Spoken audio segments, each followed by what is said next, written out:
Bonjour à tous, bienvenue sur ma chaîne. Ici, je te parle de politique internationale. Je te parle également des changements climatiques et de leurs impacts, notamment sur la santé humaine. Alors si ces thématiques t'intéressent, n'hésite pas à t'abonner pour voir encore plus de contenu. Dans ma précédente vidéo, j'ai expliqué comment la Russie a utilisé les médias pour servir ses intérêts en Afrique au cours des dernières années. Aujourd'hui, je te parle des entrepreneurs d'influence. Certains acteurs assument leur rôle de promoteur de la représentation russe de l'ordre mondial en Afrique depuis au moins 2011-2012.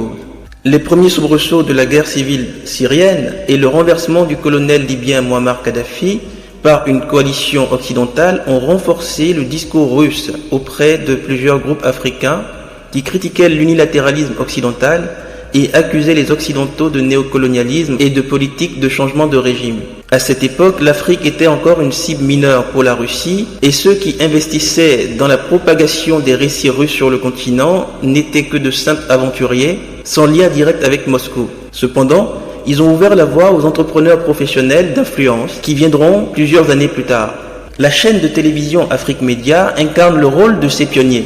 Basée au Cameroun, où son nom de domaine a été enregistré en 2011, cette chaîne se présente comme le CNN panafricain et est suivie par des milliers de personnes. Autrefois, dirigée par l'activiste Kémy Séba, Afrique Média a produit toute une série de contenus ciblant les influences étrangères présentées comme désireuses de détruire l'Afrique. Dans l'ensemble, la position éditoriale du média peut être décrite comme frisant la théorie du complot, avec une touche de panafricanisme radical qui accuse les Occidentaux, en particulier les Français, de tous les problèmes auxquels le continent africain est confronté. Il est intéressant de noter que la chaîne est soutenue depuis quelques années par Luc Michel, un personnage bien connu des réseaux pro-russes francophones. Né à Charleroi, en Belgique, Michel est impliqué dans la sphère nationaliste révolutionnaire depuis la fin de son adolescence et s'inspire de Jean-François Thiriard, l'idéologue d'une troisième vague fasciste pan-européenne qui promouvait l'idée d'un empire euro-soviétique de Vladivostok à Dublin. En 2006, le journal français Libération a décrit Michel comme un paranoïaque et un mégalomane.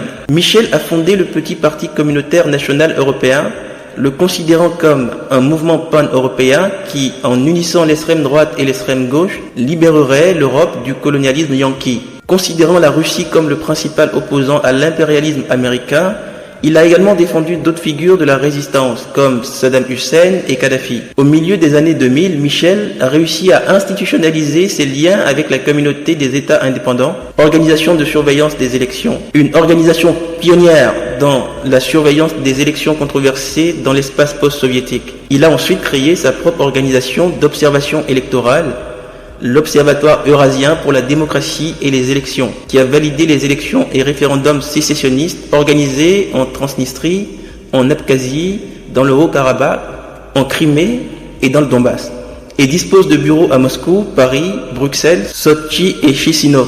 Michel semble avoir soutenu Afrique Média dès 2014.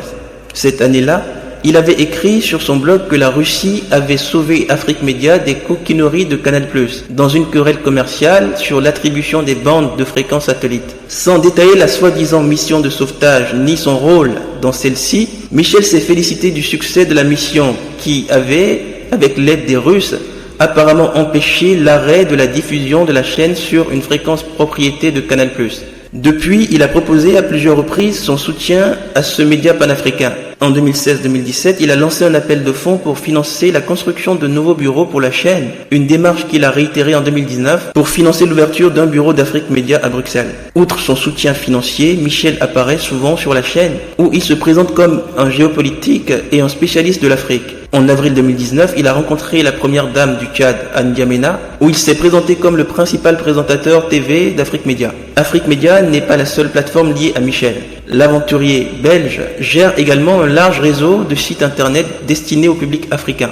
Il gère le site La Voix de la Libye ainsi que plusieurs chaînes de télévision en ligne au Tchad, au Cameroun et au Bénin. La plupart de ces sites internet sont enregistrés au nom de Fabrice Béahur, un concitoyen belge également membre du Parti communautaire national européen. Béahur, qui vit en Russie, est un activiste politique qui a écrit pour Sputnik News et la chaîne iranienne Press TV. Il semble avoir apporté un soutien technique à Michel en créant son réseau de sites internet. Michel est un entrepreneur d'influence typique des premiers temps. Il a investi des ressources dans la promotion de la vision russe du continent africain sur différentes plateformes. Bien entendu, il est peu probable que Michel ait agi à la demande de Moscou.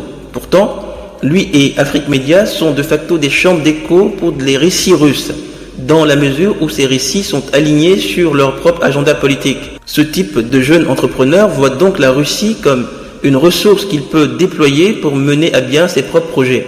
Bien entendu, Luc Michel n'est pas le seul exemple d'entrepreneuriat d'influence soutenant les intérêts russes. De nombreux autres médias panafricains représentent de formidables chambres d'écho pour la Russie sur le continent. Et de grands entrepreneurs russes d'influence comme Yevgeny Prigojine se sont intéressés de plus près à l'Afrique. Né à Leningrad en 1961, Prigojine, ancien criminel de droit commun ayant purgé de la prison, a fait fortune dans la restauration de luxe à Moscou et à Saint-Pétersbourg. Surnommé le chef de Poutine, Prigojine a fait ses débuts dans le monde de l'influence et de la guerre hybride en 2012. À cette époque, la Russie était confrontée à des manifestations réclamant la retraite de Poutine.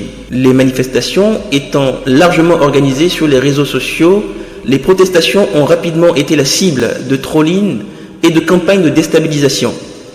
Les premiers robots cherchaient à discréditer plusieurs figures de l'opposition.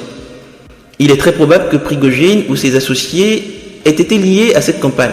2 ans plus tard, des robots similaires sont apparus en Ukraine lors des manifestations de Maïdan, ainsi que de faux sites web liés à des sociétés appartenant à Prigojine. Les tactiques inaugurées en 2012 et testées en 2014 ont atteint leur apothéose en 2016 avec l'ingérence russe dans les élections présidentielles américaines.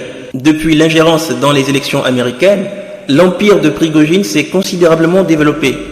Ses usines à trolls, autrefois clandestines, sont devenues une entreprise médiatique notoire et plusieurs de ses faux sites web font désormais partie de sa holding, Média Patriote.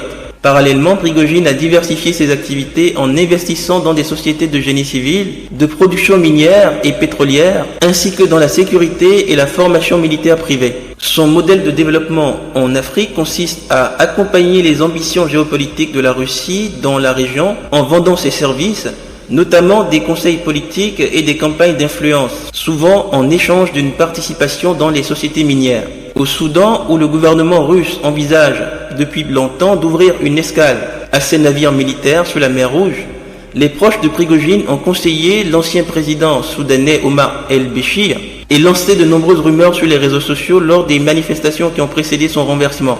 Ces services auraient été compensés non seulement par l'ouverture de cette escale, mais aussi par l'octroi d'une série de concessions aux mines d'or de la région de Méroé. À Madagascar, où les conseillers politiques russes ont tenté de soutenir plusieurs candidats de l'opposition lors de l'élection présidentielle de 2018, les associés de Prigojine ont envisagé d'acheter des mines de chrome avant que le projet ne soit bloqué par l'agence locale anticorruption. De plus, plusieurs associés de Prigojine auraient financé la création d'un nouveau média panafricain, Afrique Panorama. Finalement, ces tentatives d'implantation au Soudan et à Madagascar ont échoué. Prigojine et ses associés n'étaient manifestement pas préparés, ayant mal interprété les pays et leurs scènes politiques respectives. Pourtant, leur succès en République centrafricaine indique clairement qu'ils ont tiré les leçons de leurs erreurs. Les activités russes y sont largement incarnées par 2 sociétés spécialisées respectivement dans les services de sécurité privée et dans l'exploitation des diamants, Sewa Security et Lobby Invest. Enregistrées à Bangui, ces 2 sociétés sont liées au holding M Finance, qui entretient des liens avérés avec Prigojine. L'adresse email disponible dans les archives judiciaires russes renvoie à Concord Catering, le serveur historique de la société de restauration de luxe de Prigojine. Sewa Security veille à la sécurité du président Faustin Archange Touadéra et ses employés sont installés dans l'ancien palais Bokassa à Birengo.